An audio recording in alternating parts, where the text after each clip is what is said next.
मंत्री जी, आज वरिष्ठ नागरिकों के लिए राष्ट्रीय पुरस्कार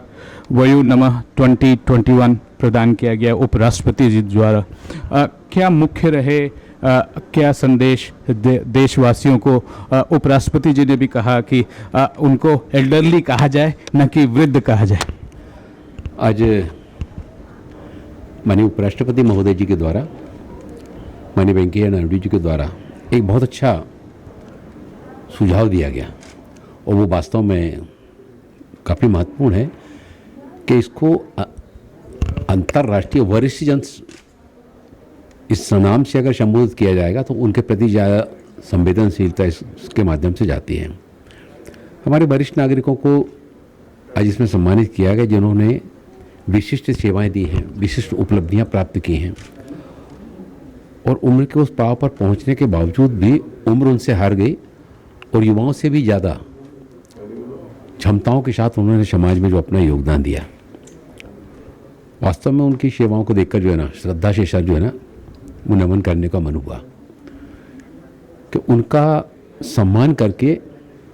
हमने अपने आप को गौरवशाली माना है कि ऐसे वरिष्ठ जनों का उनकी सेवाओं के लिए सम्मान करने का अवसर प्राप्त हुआ। आदरणीय नरेंद्र मोदी जी के द्वारा इस क्षेत्र में प्रधानमंत्री जी ने बहुत संवेदनशीलता के साथ में हमारे वरिष्ठ जन जो आत्मनिर्भर बने, उनके अनुभवों का लाभ समाज और देश के लिए मिले। उसमें बहुत सारी योजनाएं चलाई जा रही हैं जहां पर एक और वरिष्ठ नागरिकों को जो गरीबी रेखा की सूची के नीचे रहते हैं,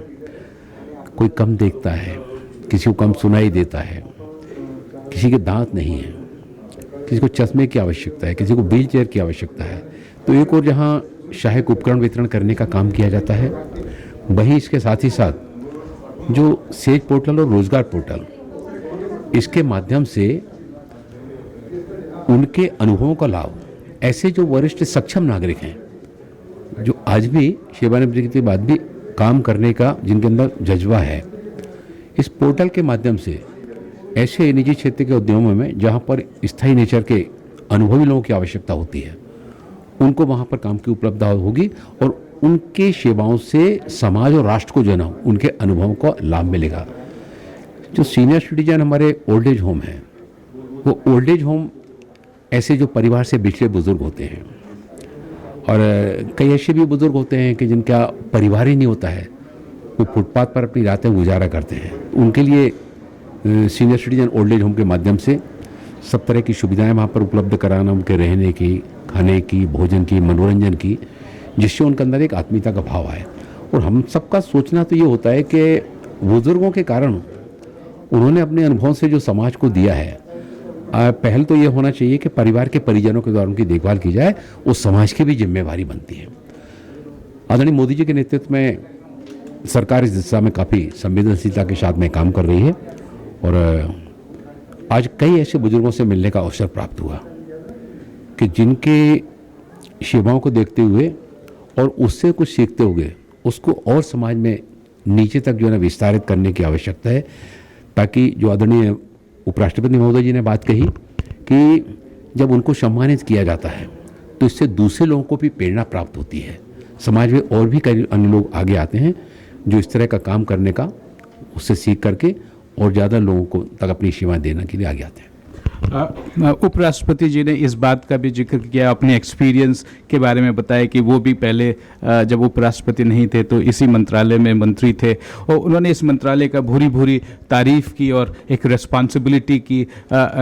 एक आशा भी व्यक्त की।